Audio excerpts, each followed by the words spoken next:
Police प्रशासन। हाय हाय। क्या? Okay sir, संतोष का फोन था। उसने गांव वालों को सुभाष मौर्य के सरकटी लाश हाईवे की तरफ ले जाते हुए देखा है। शायद वो लोग चक्का जाम करने वाले हैं। पुलिस प्रशासन। हाय हाय। पुलिस प्रशासन। हाय हाय।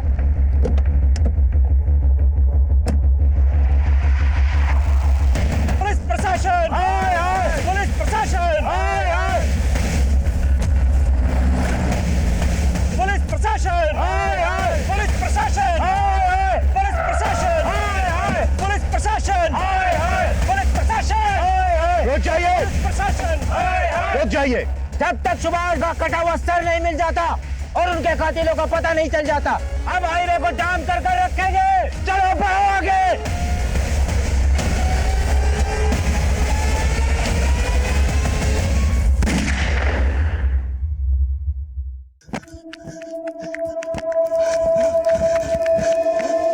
लो अनिल भैया, मार लो भोले बाबा का प्रसाद। अनिल भैया, वो हमारी साइकिल तो आ जाएगी ना? वो बाबूजी पूछ रहे थे, आपके भरोसे उस सरकारी स्कीम में इतना पैसा लगाया है ना।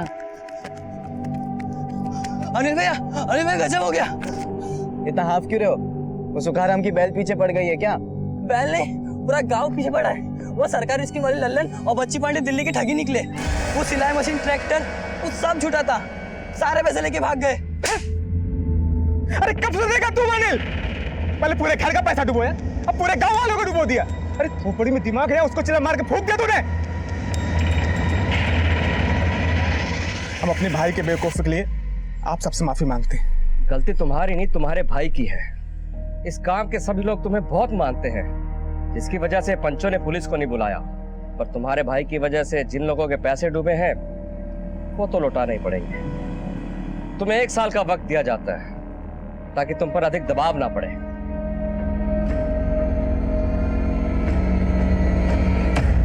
अगर 1 साल तक गांव वालों का पैसा चुकाते रहे तो हमारे पास क्या बचेगा? ये बात अपने लाडले देवर से पूछो। अरे मैं कहता हूँ ये झंझटों में पड़ने की क्या जरूरत थी? अरे तो हम क्या जिंदगी भर खेतों में आपकी तरह मजदूरी करते बैठे? भैया आपने तो कभी बड़ा सोचा ही नहीं। अगर दावा सही लग जाता ना तो जिंदगी संवर जाती हमारी। जिंदगी कोई बछड़ा नहीं है जो पैदा होते ही खड़ा हो जाता है। किस्मत और जिंदगी बदलने के लिए मेहनत करनी पड़ती है। भैया मेहनत करने से सिर्फ जरूरतें पूरी होती है, सपने नहीं। चुप रहो, तुम्हारे सपनों के चक्कर में और कितना झेलेंगे हम? अरे तो मत झेलिए ना। अरे अनिल, क्यों डांटते रहते हैं हमेशा उसे? भाइयों के बीच की बात है, तुम चुप रहो।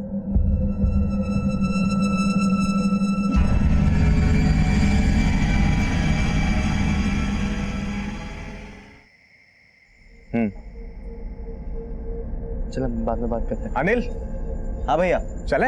हाँ चले। चल आ जा।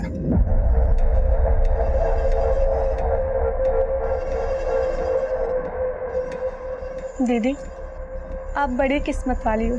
सुभाष भैया कितना ख्याल रखते हैं आपका। प्रकाश की याद आ रही है? फिक्र मत कर, शहर गया है, बॉर्डर पर नहीं, कुछ ही घंटों में आ जाएगा। उनके लौट के आने से भी क्या होगा दीदी? वो पास होते तब भी यही लगता है कि कहीं और है वो। उदास क्यों होती है? देखिए सब ठीक हो जाएगा। इन्होंने प्रकाश से बात की है।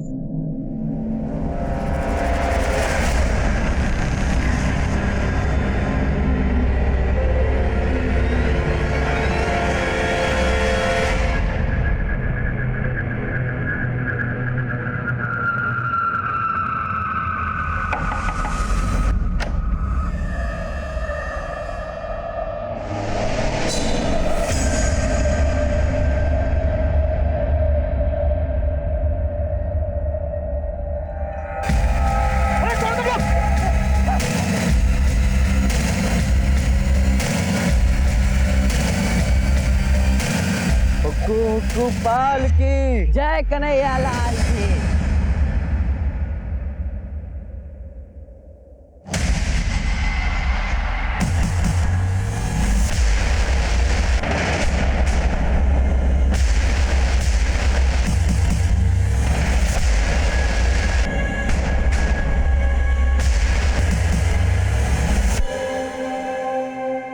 साला तुम में से कोई चिल्लाए ना गोली मार दूंगा। चुप।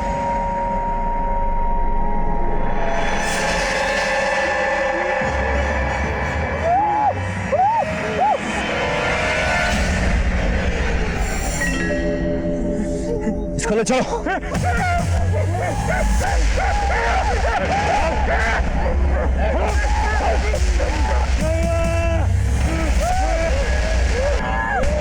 अगर कोई हिला तो गोली मार दूंगा।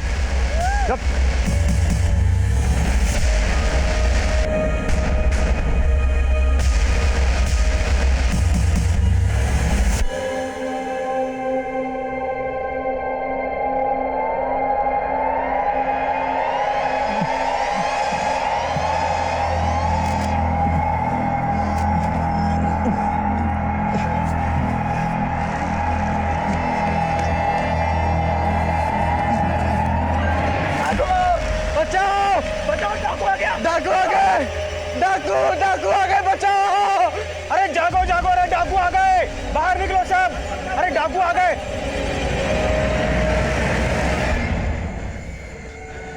अरे तू उन्हें अकेले कैसे छोड़कर आ गया? कौन थे वो लोग, कहाँ लेके गए इन्हें? अभी हमें कुछ भी नहीं पता। वो बहुत खतरनाक लोग हैं। उनके चेहरे पर कपड़ा था और उनके पास बड़ी बड़ी बंदूकें भी हैं। ऐसा करते हैं, हम सभी मिलकर चलते हैं। आप सभी अपनी अपनी लाठियां लीजिए और मेरे साथ चलिए। और तुम तीनों चलो जगह दिखाने को। चलो चलो जल्दी चलो चलो। हे भगवान।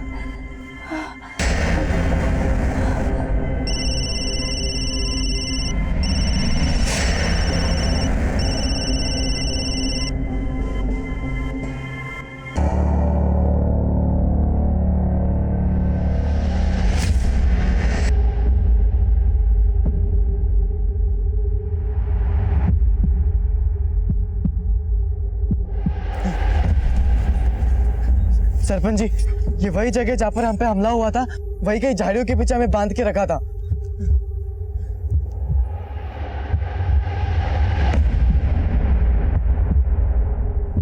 सभी लोग दूर दूर फैल जाइए और जल्दी से सुभाष को ढूंढिए, आसपास के सारे खेतों में। जल्दी। सुभाष, सुभाष भैया, सुभाष, सुभाष,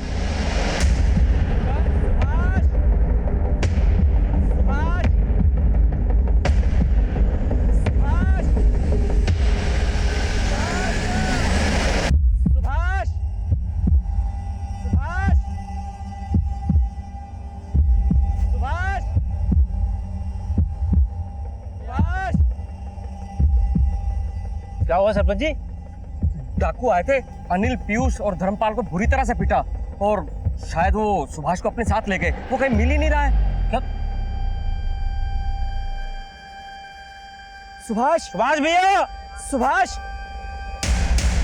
सुभाष भैया, सुभाष, सुभाष भैया, सुभाष, सुभाष, सुभाष।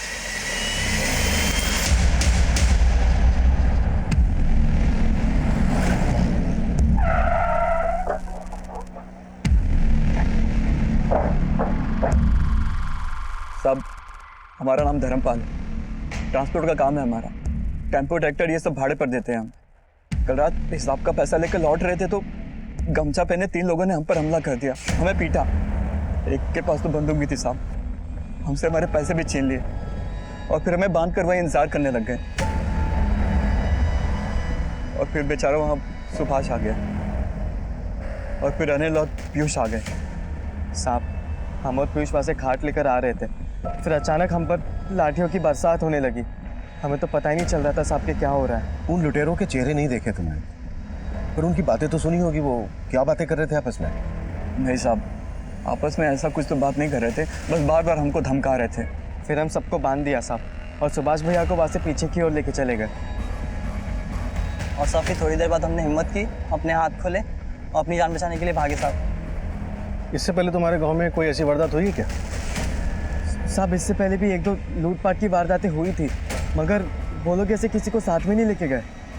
प्रकाश, तुम्हारे भाई सुभाष की किसी के साथ कोई दुश्मनी थी क्या? सुभाष भैया को हमने इतने सालों में किसी के साथ लड़ते झगड़ते नहीं देखा। शायद कोई ऐसा हो जो ये जानता हो कि रात को सुभाष खेतों को पानी देने जाने वाला है और उसने मौके का फायदा उठा लिया हो। साहब, आमतौर पर खेत में रात को पानी देने मैं जाता हूँ। कल मैंने भैया से कहा कि इस बार मंडी मैं जाऊँगा। हमें नहीं पता था कि भैया के साथ ये सब हो जाएगा। ये सब हमारे कारण हुआ।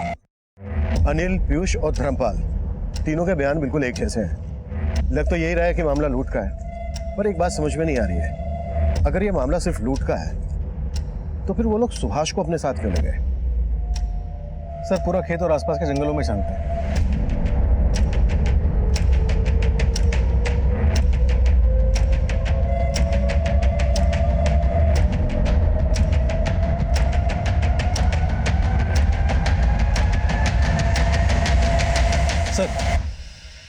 सर एक लाश मिली है, लेकिन क्या? लेकिन उसका सर गायब है। व्हाट?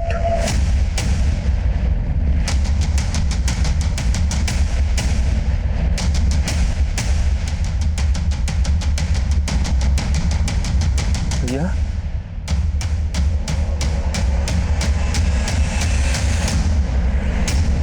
श्रीवास्तव, सिर भी यहीं कहीं आसपास होगा, ढूंढो।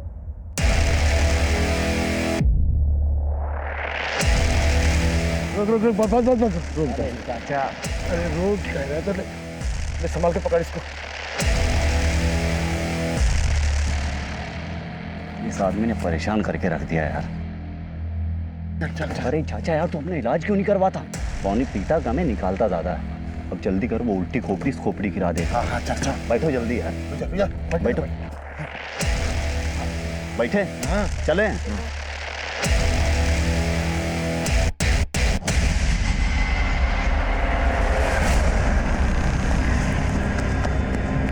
भाभी भाभी भाभी भाभी, सुभाष भैया की लाश मिली है। भाभी भाभी क्या हो गया? हमने उस इलाके के आसपास का सारा जंगल दोबारा से छान मारा। 15 घंटे चली सर्चिंग के बाद भी सुभाष का सर हमें कहीं नहीं मिला। इस दौरान सुभाष के परिवार के साथ साथ पूरा गांव भी हमारे खिलाफ हो गया। पोस्टमार्टम के लिए वो हमें सुभाष का धड़ सौंपने के लिए तैयार ही नहीं थे। उन्हें समझाने के सारे प्रयास विफल रहे और आखिर में बेकाबू हुए गांव वालों ने चक्का जाम करने का फैसला किया। इससे पहले कि कोई अनहोनी घटे, हमें स्थिति को नियंत्रण में लेना था।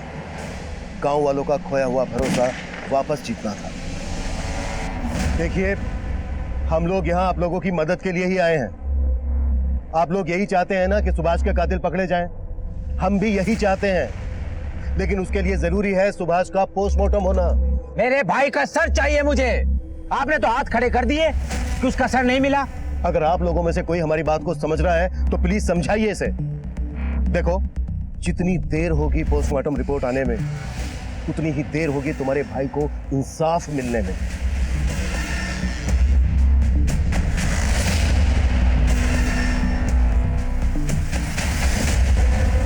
पूरा जंगल दोबारा से स्कैन किया। अगर किसी जानवर ने खाया होता तो अब तक मिल जाता। पूरे चांसेस हैं कि लुटेरे सुभाष का सर अपने साथ ले गए होंगे। लेकिन क्यों?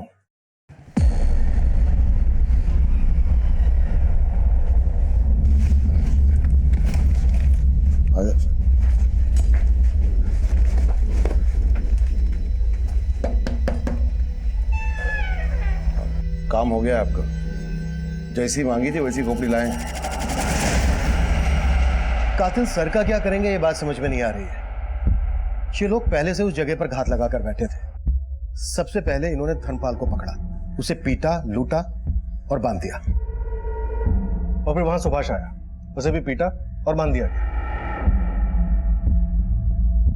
और फिर यही सब सुभाष के छोटे भाई अनिल और उसके कजिन पीयूष के साथ हुआ। लेकिन इन चारों को बांधने और पीटने के बाद उन्होंने सिर्फ सुभाष को चुना। उसे घसीट कर ले गए, उसका सर काटा, सर अपने साथ ले गए। ये भी तो हो सकता है कि ये मर्डर करने के इरादे से ही आए हो, लूटे कवर अप हो। सर, अक्सर खेतों में पानी छोड़ने के लिए सुभाष का छोटा भाई प्रकाश जाता था, पर उस रात प्रकाश ने सुभाष किया। हो सकता है कि टारगेट प्रकाश रहा हो और सुभाष गलती से मारा गया। ये भी तो हो सकता है कि प्रकाश ने जानबूझकर अपने भाई सुभाष को भेजा ताकि वो मारा जाए। सर, सबसे छोटा भाई अनिल कभी रातों को खेत में नहीं जाता था, लेकिन उस रात गया। एक काम करते हैं श्रीवास्तव, प्रकाश, अनिल, पीयूष और धर्मपाल, इन चारों को फिर से टटोलते हैं। शायद कुछ हाथ लग जाए। हो सकता है मामला घर का ही हो। और पता करो सुभाष और उसके परिवार की गांव में किसी के साथ कोई दुश्मनी तो नहीं थी। सुभाष बहुत ही अच्छा आदमी था, उसकी किसी के साथ कोई दुश्मनी नहीं थी। आप गांव में किसी से भी पूछ सकते हैं, सब यही बताएंगे आपको। जी साहब, सुभाष को इससे पहले कभी किसी से लड़ते झगड़ते नहीं देखा है। और अपने घर के लोगों से? सब वैसे तो तीनों भाइयों में बड़ी अच्छी बनती थी, पर छोटा भाई अनिल थोड़ा बिगड़ा हुआ है। उसकी किसी फर्जी स्कीम के चक्कर में कुछ गांव वालों के पैसे भी अटके हुए थे और गांव वालों का इसके बारे में उसके साथ झगड़ा भी हुआ था और सुभाष ने सबके सामने उसको थप्पड़ भी मारा था।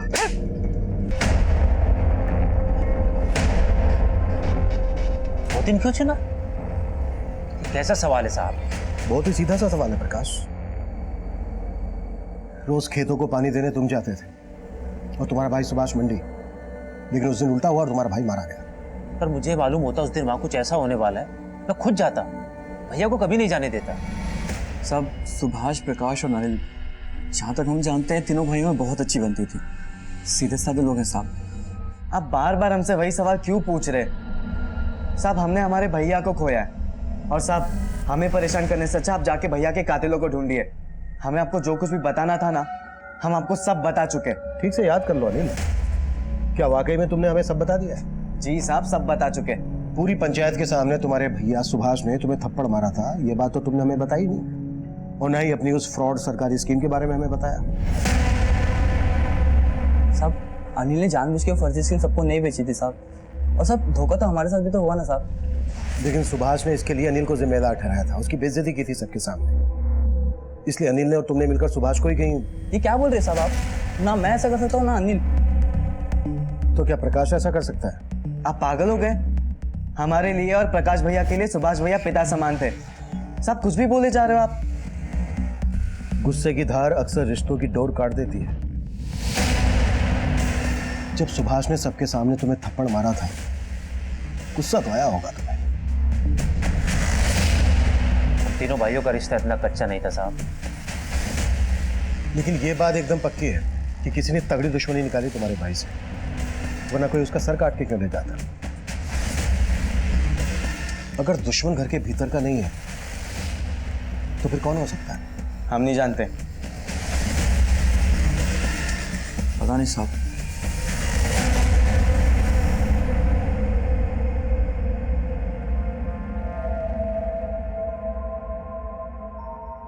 तू बस मुन्ने की फिक्र कर, बाकी सब मेरे को छोड़ दे।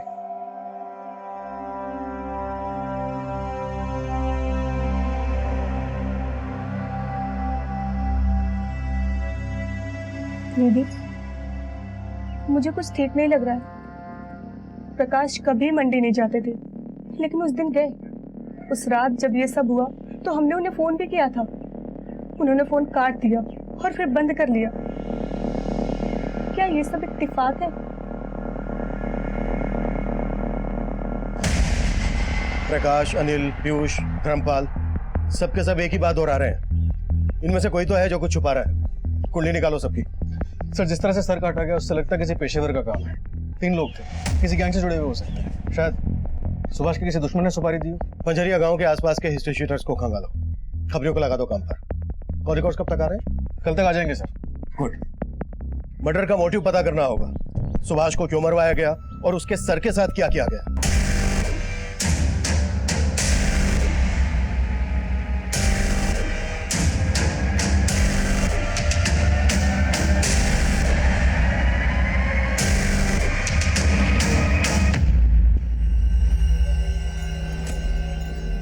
ये लीजिए।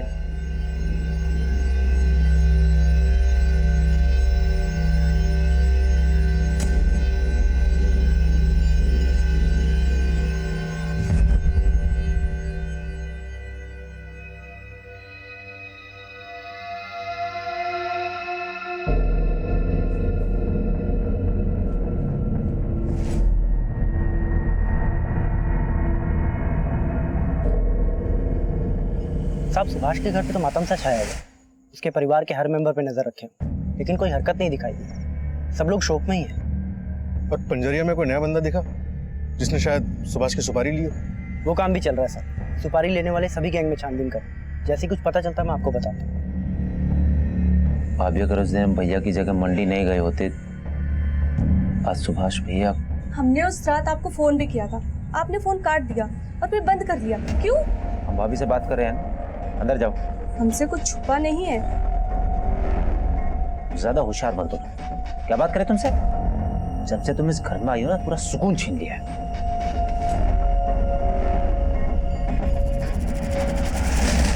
अरे बाहर निकल यार, जब देखो बाथरूम में घुसा रहता है। ये मजा आ गया। मजा आ गया? ऐसा थोड़ी ना होता है, इतनी मेहनत की है, पैसे मिले नहीं है। अरे भतीजे थोड़ा ठंड रख, तेरे चाचा ने डबल डील की है। एक कटे हुए सर के 2 इनाम मिलने वाले। देर सवेर तो होती रहती है। इधर ज्यादा देर रुकना ठीक नहीं है, बाकी वर्दी वाले कुत्ते सूंघ लेंगे हमें। अरे भतीजे कहा ना थोड़ी ठंड रख, कुछ नहीं होगा। एक ऐसे ही चाचा भतीजे की जोड़ी देखी थी हमने, दिखने में ऐसा लगता था किसी पागलखाने से भाग कर आए हैं। भतीजे कितनी बार तुमको बोले हमारे रहते जेब में हाथ मत डाला करो। ए, बजा बजा, अब बजा। कितना बोलो? 40। सब कितना नहीं है चाची, कितनी बार बोले हैं घर से निकलते छुट्टे रखा करो।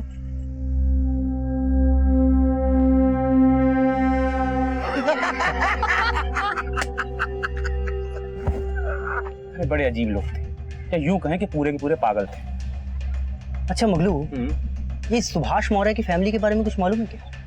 किसी से कोई दुश्मनी, कोई अनबन? कैसी दुश्मनी, बड़े ही मामूली लोग, खेती बाड़ी करने वाले।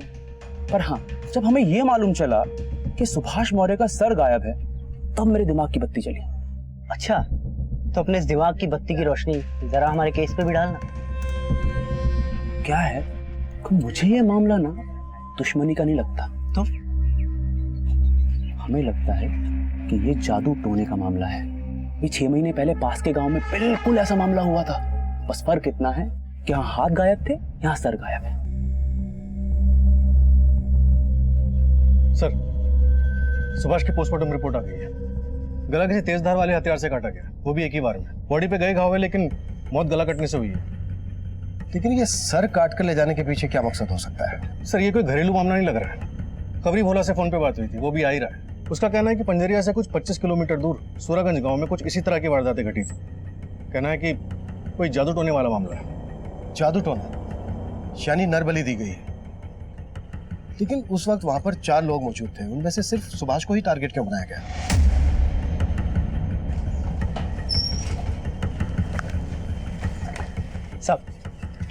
सब एक काम की खबर लाया।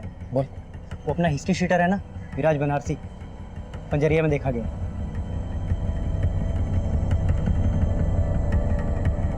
मिराज बनारसी?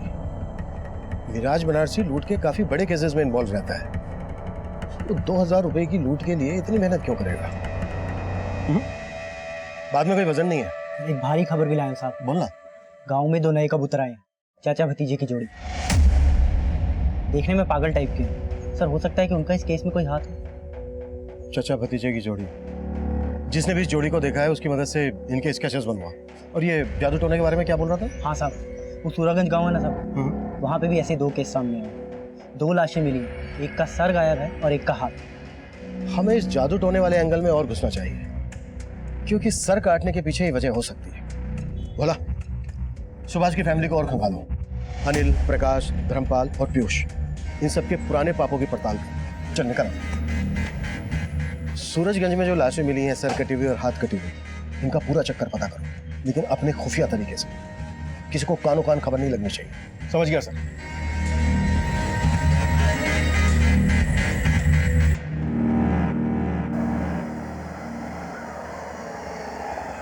नाम तो हमारा इंद्रजीत है, लेकिन जिंदगी से हारे हुए। राहु केतु किस्मत पे ऐसा डेरा डाल के बैठे हैं कि पूछो नहीं। बहुत उम्मीद लगा के तुम्हारे इस गांव में आए हैं भैया। सुना है कोई जादू टोने वाले बाबा रहते हैं आप में? बाबू, सही जगह आए। आओ मेरे साथ। यहाँ एक बाबा सुल्तानपुरी रहते हैं जो रूहानी ताकतों को बस में करना जानते हैं। ऐसा कोई मर्ज नहीं जिसका इलाज ना हो उनके पास में। बोलो तो मैं मीटिंग करा दूं, मगर तुमको मुझे 1000 रुपए देने होंगे। भैया, जितना पैसा बोलोगे दे दूंगा, लेकिन मेरा काम जरा पेचीदा है। कर पाएंगे तुम्हारे बाबा? ऐसा कोई काम नहीं जो बाबा के लिए मुश्किल हो। इधर आओ। मुझे नरबली देनी है। नरबली? हाँ, उसी से मेरा बेड़ा पार होगा। कर पाएंगे तुम्हारे बाबा? हो तो जाएगा, मगर थोड़ा पैसा ज्यादा लगेगा। अरे भैया, जय हो सुल्तानपुरी बाबा के लिए चलो मुझे वहां पे। चलो जल्दी चलो। तुम्हारी बिगड़ी बन जाएगी। 2 लाख रुपए लेके आओ। और अपनी सभी समस्याओं से छुटकारा पाओ। 2 लाख? ठीक है बाबा, मैं अभी जुगाड़ करके लेकर आता हूं।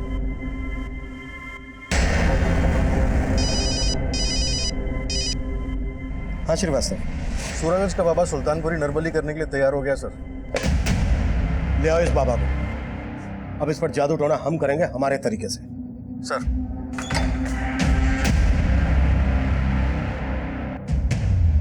एक और हम जादू टोना और नरबली के एंगल में आगे बढ़ रहे थे और दूसरी तरफ बाबा सुल्तानपुरी का यूं भाग जाना हमारे शक को और पुख्ता कर रहा था। हम हर उस दरवाजे पर दस्तक दे रहे थे जो इस केस का रास्ता खोल सकता था।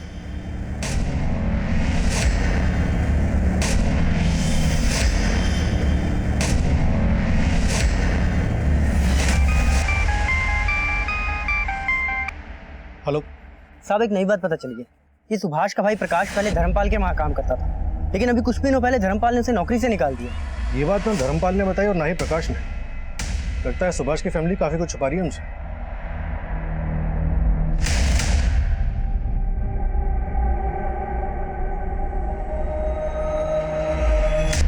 प्रकाश धर्मपाल के लिए काम करता था, ये बात दोनों ने छुपाई हमसे। सर मैंने धर्मपाल के कॉल रिकॉर्ड्स भी स्कैन किए। पिछले 1 महीने में उसकी एक नंबर से 2-3 बार लंबी बातें हुई हैं। फिलहाल ये नंबर स्विच ऑफ है और किसी फेक आईडी पे लिया गया। जाहिर है किसी गलत काम के लिए लिया गया होगा। धर्मपाल को भी बुलाओ, प्रकाश को भी बुलाओ। नहीं साहब, हम नहीं जानते इन्हें। यही पूछने बुलाया था क्या साहब आपने? नहीं, कुछ और भी पूछना था। सुभाष का छोटा भाई प्रकाश तुम्हारे यहाँ काम करता था, ये बात तुमने हमसे क्यों छुपाई? साहब इसमें छुपाने वाली क्या बात है? वो काम में अच्छा नहीं था, हमने उसे निकाल दिया, तो फिर इसमें कौन सी बड़ी बात हो गई? साहब आप भी कहाँ से कहाँ कनेक्शन ढूंढने में लगे हैं। अरे हाँ, कनेक्शन से याद आया, एक नंबर है, इस नंबर से पिछले महीने तुम्हें 3 बार कॉल आया था। ये नंबर किसी राजवीर चतुर्वेदी के फेक आईडी पर रजिस्टर्ड है। कौन है बंदा? साहब कैसे याद रहेगा, आप ही बताइए। रोज न जाने कितने फोन आते हैं ये टेम्पो ट्रैक्टर का किराया जानने के लिए। उन्हीं में से किसी से बात हुई होगी हमारी। बाकी इस वक्त ऐसा कुछ याद नहीं आ रहा। याद आ जाता तो अच्छा होता, क्योंकि अगर तुम्हें याद आने से पहले हमने पता लगा लिया ना तो बहुत दिक्कत हो जाएगी तुम्हारे लिए।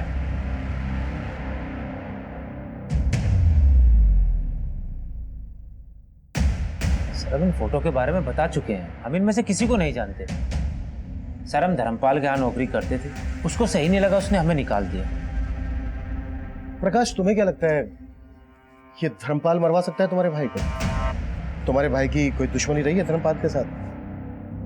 सर धर्मपाल उस दिन खुद मरते मरते बचा, आप उस पर भी शक कर रहे हैं? आपके सवाल हो गए तो जाऊं मैं सर?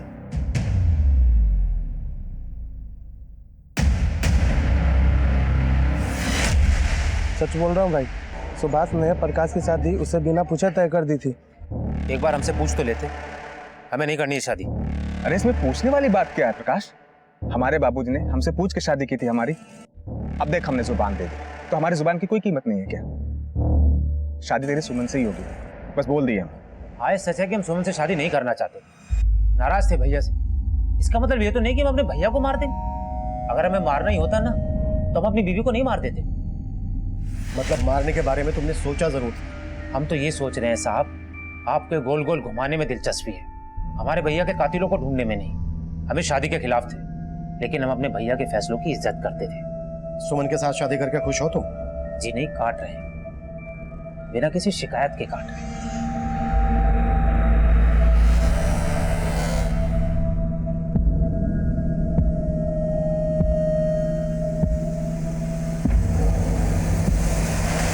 प्रकाश तुम आग से खेल रहे हो और देखना ये आग तुम्हारे साथ साथ हमारे पूरे घर को जला देगी। सुमन बहुत अच्छी लड़की है, अगर तुम उसका दिल दुखाओगे तो समझो तुमने हमारा और अपनी भाभी का दिल दुखाया है। बाकी तुम्हारी मर्जी। सर, बाबा सुल्तानपुरी के कॉल रिकॉर्ड्स में रेवापुर के ललित चौधरी का नंबर काफी बार फीचर हुआ है। जब मैंने रेवापुर थाने में इस बारे में बातचीत की तो पता चला कि वो गांव का मुखिया हुआ करता था, लेकिन झाड़ फूक और जादू टोने में धंसा होने के कारण लोगों ने उसका बहिष्कार किया और उसे हटा दिया। और सर, इस ललित चौधरी की केस हिस्ट्री भी काफ़ी काली रही है। और ये भी पता चला है कि कुछ दिन पहले बाबा सुल्तानपुरी ललित चौधरी से मिलने के लिए रेवापुर गांव गया था। ये मुखिया इस केस की मुख्य कड़ी बन सकता है।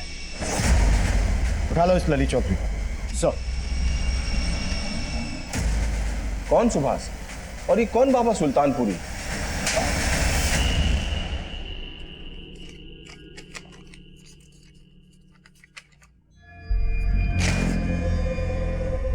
पिछले महीने में कम से कम 11 बार बात हुई है तेरी बाबा सुल्तानपुरी से, और गांव वालों ने बताया कि तू उससे मिलने भी गया था।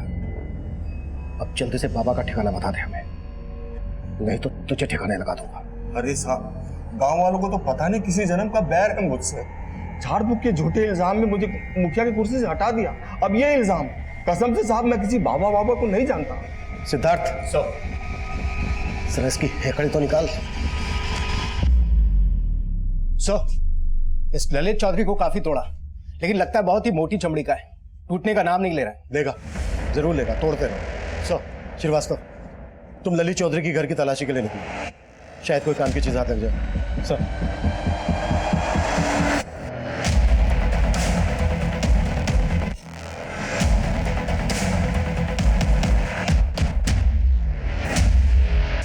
आपने बिल्कुल सही सुना है साहब, ये ललित चौधरी झाड़ फूक में बहुत माहिर है। कई बाबाओं से ताल्लुक है इसके, और कई बार तो रात में अपने खेत में जाके पता नहीं कौन सी काली विद्याएं आजमाता है। ये ललित चौधरी का खेत कहाँ पर है?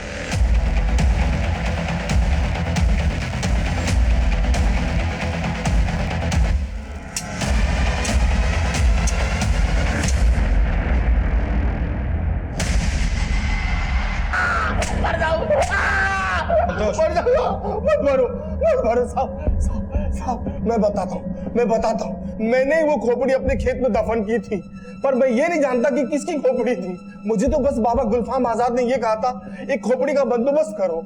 अब ये नया बाबा कहाँ से आ गया? बाबा गुलफाम आजाद दिल्ली में रहते हैं, काली विधाओं में माहिर हैं, उन्हें किसी काम के लिए ये खोपड़ी चाहिए थी। बस ये बात मैंने बाबा सुल्तानपुरी को बताई, उन्होंने खोपड़ी लाके दी, बस साहब, इसके अलावा मुझे कुछ नहीं मालूम साहब। पूरे जान से सही कि ये खोपड़ी सुभाष की ही है, फिर भी कंफर्मेशन के लिए डीएनए टेस्ट करवाओ और दिल्ली वाले बाबा गुलफाम आजाद से भी जाकर मिलो। Yes sir.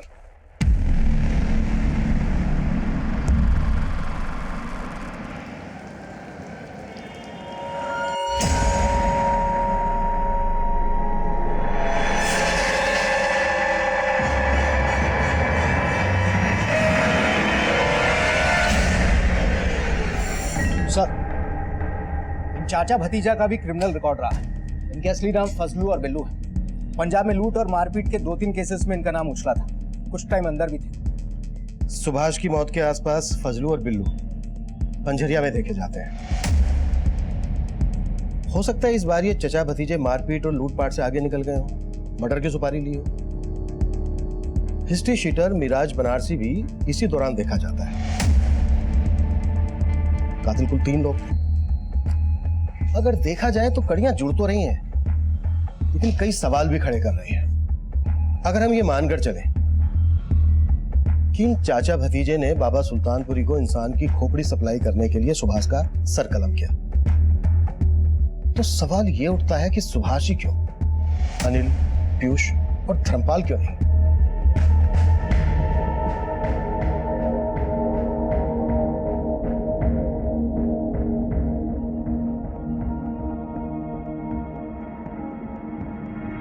तेरी जिंदगी पर शैतानी रूहों का साया है, और इन शैतानी रूहों से लड़ना इतना आसान नहीं है। तेरे हाथ की लकीरों को बदलने के लिए मुझे एक नया हाथ चाहिए।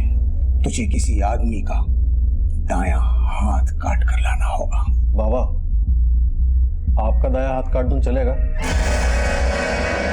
जनाब, आप मुझ पर बेवजह शक कर रहे हैं। बेवजह शक कर रहे हैं? चल भाग। अब मेरे पास एक खोपड़ी आई जरूर थी, लेकिन वो खंडित थी, इसलिए मैंने उसे वापस कर दी। अब वो खोपड़ी किस आदमी की थी ये मुझे नहीं पता। अब मैं किसी सुभाष को नहीं जानता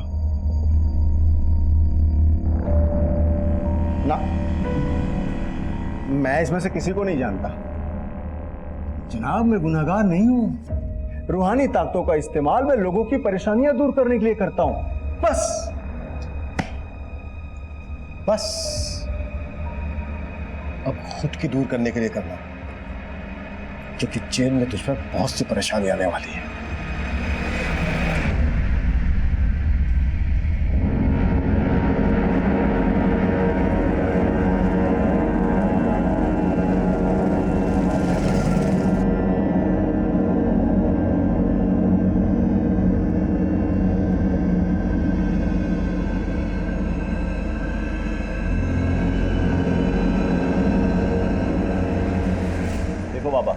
हमने आपको अच्छी ताजी खोपड़ी लाकर दी, हमारा पैसा नहीं मिला है अभी तक। अब हमारी खोपड़ी खराब हो रही है। आपको पता है हम कब से अंडरग्राउंड है। ए लड़के, आवाज नीचे। ओ बाबा जी, अरे भतीजे को धमकाना मत, हमारा पैसा दे दो, हम चले जाएंगे। पैसा अभी नहीं मिल सकता, नई खोपड़ी ले आओ, दुगना मिल सकता। क्या सोच रहे हो चाचा? उड़ा दो अपने भतीजे की खाली खोपड़ी और परोस दो इस बाबा को।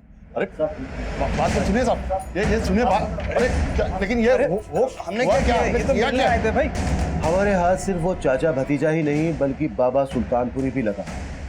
तीनों एक ही जगह पर एक ही साथ धर लिए गए।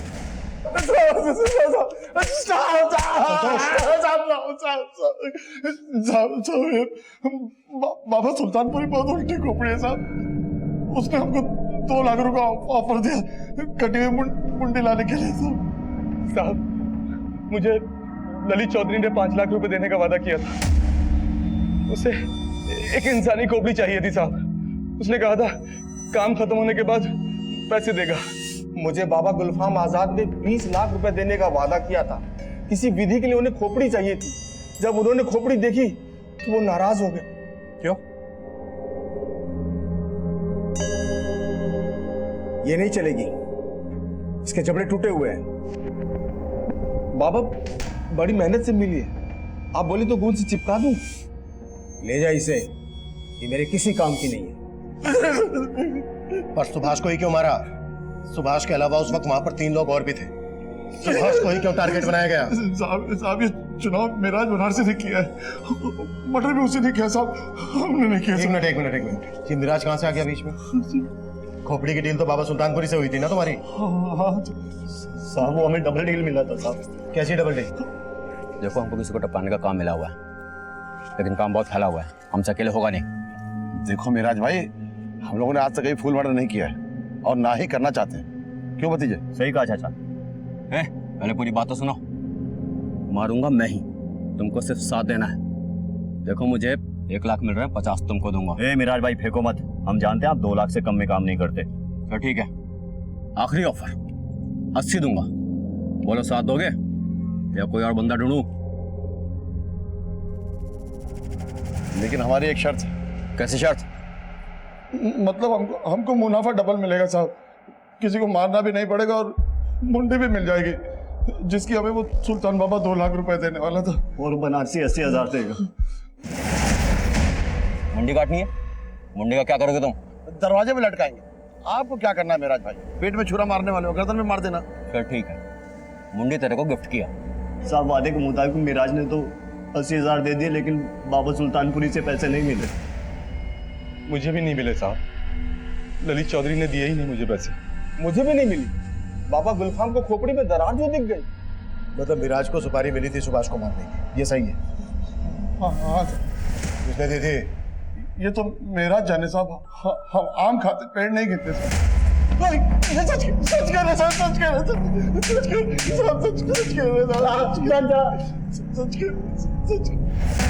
अब ये तो पक्का है कि सुभाष की सुपारी दी गई थी मिराज बनारसी को, लेकिन सुपारी दे कौन सकता है?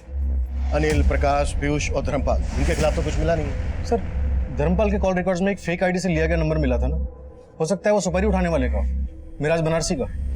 पॉसिबल है, उठा लो धर्मपाल को। मैंने कहा था तेरे से कि तेरी याद आने से पहले अगर हमने पता कर लिया तो बहुत दिक्कत होगी तेरे लिए। हमें धर्मपाल से मिराज के बारे में कोई लीड नहीं मिली, तभी हमें हमारे खबरियों से मिराज बनारसी के ठिकाने का पता चला।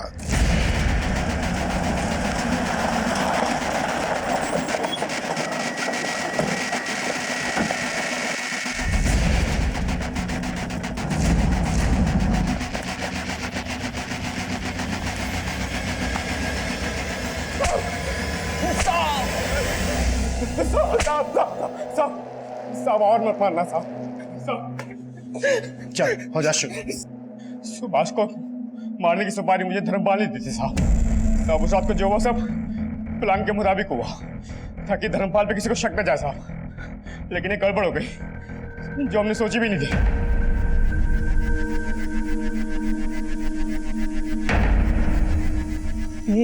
आ रहा बांधो जल्दी बांधो।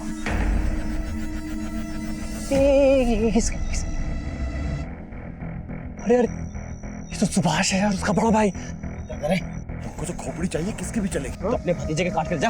चाहिए रमत भाई का बदला भाई से लेंगे। मार दो इसे। हम जानते थे कि बड़े भाई सुभाष ने ही पूरी फैमिली को जोड़कर संभाल कर रखा हुआ है। हमें लगा कि अगर सुभाष ही मर जाएगा तो उसका पूरे परिवार ही बिखर जाएगा और यही सजा होगी उसके किए की। किसकी बात कर रहा है? प्रकाश की, अनिल की? प्रकाश की। एक वक्त था साहब जब प्रकाश हमारे लिए काम किया करता था। हम उस पर पूरा भरोसा करते थे। घर से कुछ भी लाना ले जाना हो तो उसको ही भेजा करते थे, लेकिन उसी ने हमारे घर पर डाका डाल दिया। लीजिए भाभी, हो गया आपका टीवी ठीक। कल ही तो ठीक किया था, बार बार बिगड़ क्यों जाता है? नहीं समझे? देखो हमारी आंखों में सुंदर नहीं है क्या हम? अच्छा, हमें ये बात पता चली तो हमने उसे काम से ही निकाल दिया। हमारी जिंदगी दुश्वार हो गई। शर्म नहीं आती तुम्हें? मालकिन होकर हमारे मुलाजिम के साथ। अब तुमसे तो कुछ होता नहीं है। मीनाक्षी, खबरदार ऐसी हरकत की तो हाथ तोड़ देंगे। प्रकाश इस घर में आता है, आता था और आता रहेगा, समझे? मीनाक्षी तो बेशरम, लेकिन प्रकाश को तो समझना चाहिए था। वो अपनी बीवी को धोखा दे रहा था। मेरा और उसका दोनों का घर उजाड़ रहा था वो। अब हमने उसको समझाने की बहुत कोशिश की, लेकिन वो फिर भी हमारे घर पर आता रहा। तो हमने तय कर लिया कि प्रकाश को हमारी बेइज्जती की कीमत चुकानी पड़ेगी। हमने मिराज बनारसी को उसको सुपारी दे दी और प्रकाश की किस्मत, उस रात उसकी जगह उसका भाई सुभाष आ गया। लेकिन अच्छा ही हुआ साहब, प्रकाश मर जाता तो छुटकारा मिल जाता उसे। वो पूरी जिंदगी मेरी तरह तड़पेगा, अपनी गलती पर रोएगा। यही चाहिए था मुझे, यही चाहिए था साहब।